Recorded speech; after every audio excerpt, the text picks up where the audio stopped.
Adultos mayores, mexicanas y mexicanos de todas las regiones, con el máximo respeto les pido que se acomoden y respiren profundo, porque lo que se vivió hace unos instantes en la conferencia matutina nos dejó con el pulso acelerado y muchas preguntas sobre la mesa. Fue uno de esos momentos tensos en los que la información, las cifras y el tono de las preguntas pueden encender ánimos, pero también abrir los ojos. Por eso hoy vamos a platicarlo con calma, con mucha emoción pero sin perder la cabeza, para que cada quien forme su propio criterio. Quédense hasta el final, porque lo que parece puro estira y afloje mediático, en realidad revela decisiones de fondo que tocan el bolsillo, la dignidad y los derechos de millones. Todo comenzó con una pregunta frontal. ¿Cuánto gana la presidenta? Sí, suena fuerte, pero hay que recordar que ese dato es público. Aún así, la mandataria no se escudó en eso y respondió. Dijo que su ingreso neto ronda los 130,000 pesos al mes y que el bruto se ubica por ahí de 165,000, 166,000. Incluso se mencionaron listados con cifras cercanas a 191,000 pesos brutos. Remarcó algo que a veces olvidamos. Entre impuestos, cuotas y aportaciones, se va cerca de un 40%. Ojo con el matiz. No es lo mismo lo que aparece en un tabulador que lo que efectivamente llega a la cuenta después de cumplir con la ley. A partir de ahí, se soltó otra bomba informativa. Este año no hubo incremento salarial para servidores públicos de confianza. Según se adelantó, el próximo tampoco. Antes ajustaba por inflación casi de forma automática. Ahora no. ¿Qué hay del resto de la administración? Se habló de promedios. En ciertas áreas administrativas el ingreso ronda los 70,000 pesos, pero también hay plazas que perciben cerca de 15,000. Con esto no se intenta justificar privilegios. Se busca recordar que el gobierno no es una sola cifra. Hay escalones, responsabilidades, turnos y cargas de trabajo muy distintos. Cuando metemos todo en la misma licuadora, el análisis se distorsiona. La conversación escaló cuando se lanzó la pregunta sobre la famosa justa medianía. La presidenta, con paciencia, relató dónde ha vivido. Hoy ocupa un departamento dentro del Palacio Nacional por razones de seguridad y logística. Antes rentaba en una colonia del sur de la capital. Y previo a eso vivió en la casa familiar donde crecieron sus hijos. Lo dijo sin rodeos. Y añadió una verdad incómoda pero necesaria. Su sueldo es mayor que el salario medio de un trabajador. ¿Cuánto es ese promedio? De acuerdo con cifras laborales, anda por los 18,000 pesos. También se recordaron números cercanos a los 17,000. Y de paso se marcó un contraste importante. Hace algunos años el salario mínimo rondaba los 3,500 pesos. Hoy supera los 8,000, con la meta de que alcance, como mínimo, 2.5 canastas básicas. Esa es parte de lo que estamos recuperando hoy.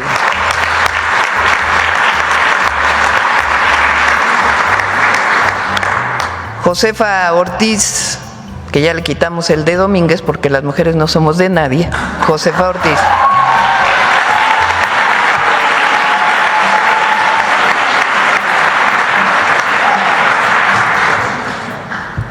Corregidora de Querétaro, que a nosotros en la historia nos contaron que dio un taconazo para poder informar a los insurgentes de que los habían descubierto. En realidad el grito de independencia iba a ser 15 días después de cuando ocurrió. La historia nunca nos contó que ella dedicó a su vida a la lucha por la independencia, solo que a veces a las mujeres solamente nos quieren recordar porque llevamos tacones. Pero aquí recordamos a Josefa Ortiz por su valiente participación en la independencia. O una Leona Vicario, primera periodista reconocida en México, que tuvo un debate extraordinario en algún momento con un conservador y reconoció desde aquel momento la importancia de la participación y la autonomía de las mujeres. Se le criticaba porque era esposa de Quintana Roo y que por ser esposa había participado en la independencia. Y ella defendió siempre la participación de las mujeres. Bueno, hablaba de la independencia, una segunda revolución que tuvo México, quizá una de las primeras en el mundo que separó la Iglesia del Estado, fue la Reforma, encabezada por liberales mexicanos, dirigida por Benito Juárez García, un indígena zapoteco, que transformó la historia de México. Y además lograron la segunda independencia después de una invasión francesa. Esas dos transformaciones representaron guerras, muerte, años de lucha. Una tercera transformación que vive México, única también, fue la primera revolución del siglo XX en todo el mundo, la Revolución Mexicana, que luchó por la independencia, por la justicia y por la democracia. En México, gracias a esa revolución, no hay reelección de los presidentes, después de muchos años de una dictadura que vivió nuestro país. La Revolución Mexicana también está profundamente influida por mujeres que participaron en aquella época. Esa revolución también fue violenta, pero estuvo marcada esencialmente por la independencia, la soberanía, la justicia. La Constitución de 1917 en México reconoce los derechos de los trabajadores, reconoce el derecho a la tierra de los campesinos, reconoce el derecho a la tierra de los indígenas, con las tierras comunales. En todas esas revoluciones, todavía las mujeres no votaban. Fue hasta 1953 que las mujeres en México logramos el derecho a votar. Bueno, esas tres transformaciones violentas marcaron a nuestro país. Y un movimiento de transformación que surgió hace muchos años logró su triunfo en 2018. Y le llamamos la Cuarta Transformación, porque tiene en esencia esos principios de las transformaciones previas. La defensa de la soberanía, la independencia de México, la justicia social como eje central y quizá una parte fundamental después de 36 años de gobiernos neoliberales en México. El reconocimiento de que el gobierno es del pueblo, por el pueblo y para el pueblo de México.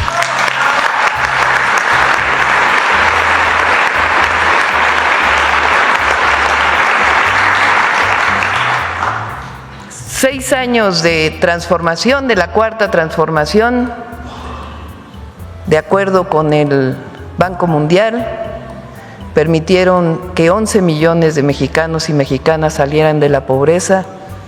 Y recientemente la última encuesta Ingreso-Gasto muestra cómo la desigualdad entre el primero y el último decil pasó de 38 veces de diferencia a 11 veces de diferencia entre el 2012 y el 2024. Sin embargo, en todas estas transformaciones, o más bien dicho de otra manera, esta Cuarta Transformación no hubiera estado completa sin las mujeres.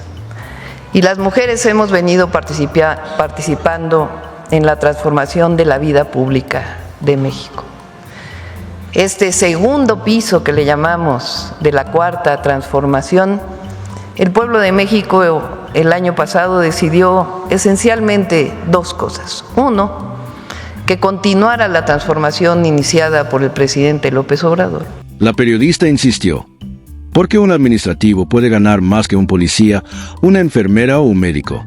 La respuesta se fue por dos carriles. Primero, que ya hay una reforma para establecer criterios de homologación con base en el salario medio y que se están poniendo techos y orden donde antes había discrecionalidad. Segundo, que se otorgó un aumento de 10% a magisterio en este año. ¿Es suficiente? No. ¿Es un paso? Sí. Se habló también de que aquella época de asistentes del asistente del asistente con sueldos inexplicables se ha ido reduciendo. Falta, claro, pero la lógica es compactar estructuras, transparentar tabuladores y ajustar donde todavía duelen las desigualdades internas. Entonces apareció el tema que, sin exagerar, define el rumbo del país: el presupuesto social.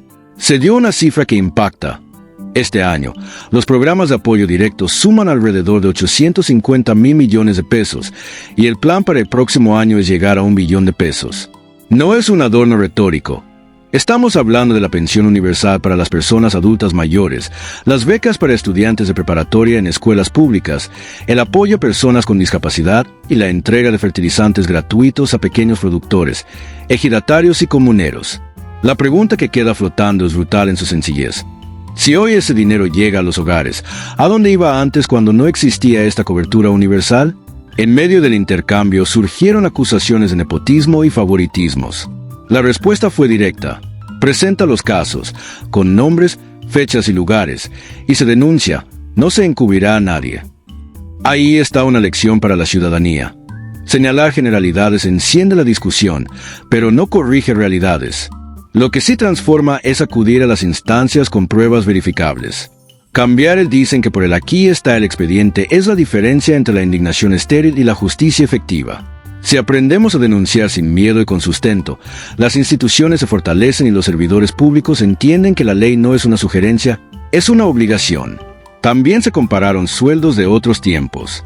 Se habló de montos que alcanzaban 300,000, 400,000, 500,000, 700,000 pesos mensuales para ciertas cúpulas, más compensaciones, dietas y privilegios. Incluso se recordaron pensiones de expresidentes de 5 millones de pesos al mes. Hoy el debate gira en torno a 130,000 netos de quien encabeza el Ejecutivo.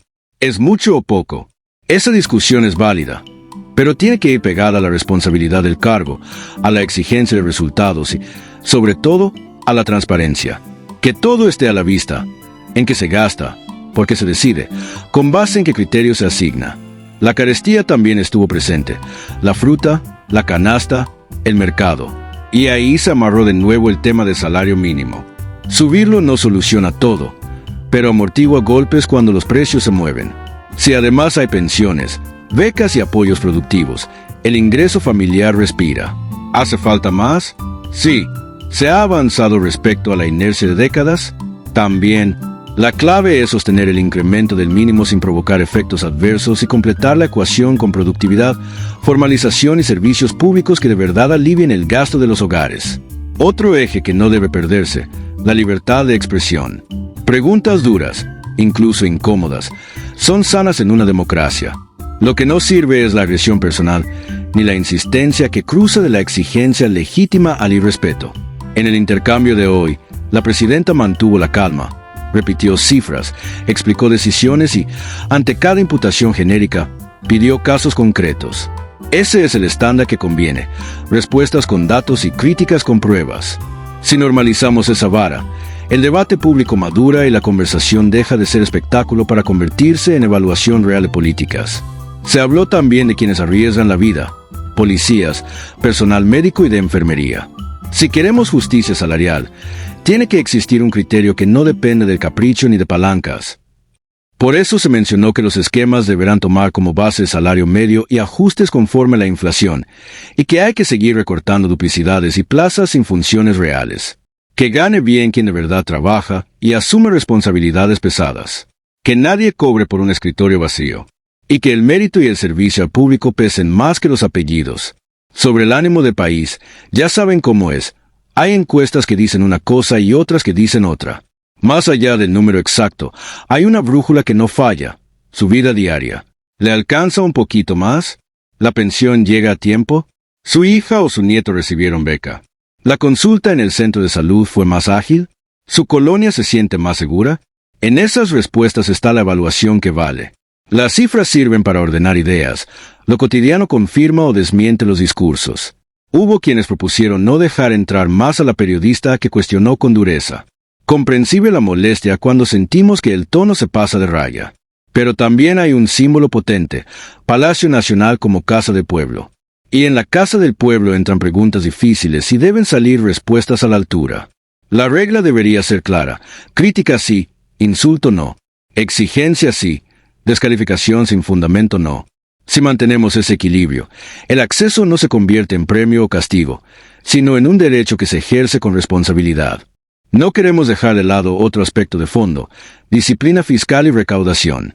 Se subrayó que se están cobrando impuestos que antes se condonaban a grandes contribuyentes, y que con eso se pagan pensiones y becas sin subir impuestos generales ni endeudar al país de manera imprudente. Se siente cuando el apoyo llega directo, sin intermediarios, y cuando se transparentan padrones y procesos. ¿Faltan mejoras? Por supuesto. Auditorías más finas, sistemas más ágiles, ventanillas que no mareen. Pero la dirección importa, y hoy la flecha apunta a una mayor redistribución hacia quienes más lo necesitan. Permítame hacer un breve recuento, sin adornos, para tener los puntos clave en la mano. 1. La presidenta informó ingresos netos cercanos a 130,000 pesos mensuales y brutos alrededor de 165,000, con listados que sitúan montos brutos cercanos a 191,000. El diferencial se explica por retenciones cercanas a un 40%.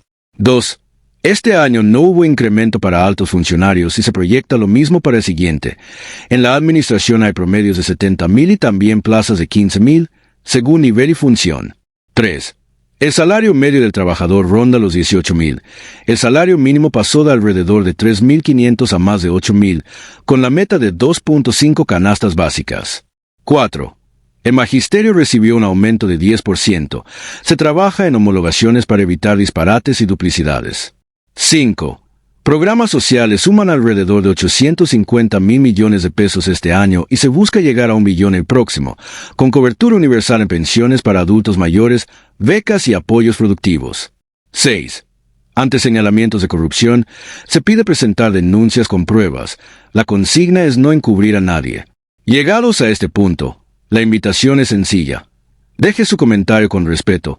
Cuéntenos qué parte le pareció más relevante, donde cree que hay que apretar más y que le gustaría ver priorizado en el presupuesto. Salud, seguridad, escuelas, cuidado de las personas mayores, impulso al campo. Este espacio vive gracias a su voz. Si le sirvió esta explicación, compártala y regálenos un like para que llegue a más personas que quizá hoy solo vieron el ruido, pero no los datos. Cierro con algo que me parece esencial. Lo que vimos hoy no fue únicamente un choque entre una pregunta áspera y una respuesta paciente. Fue un recordatorio de que la vida pública se sostiene con cuentas claras, debates firmes y trato digno. Que nadie se confunda. Preguntar fuerte está bien. Responder con datos es obligatorio. Y respetarnos en el proceso es indispensable. Sigamos hablando de lo que importa.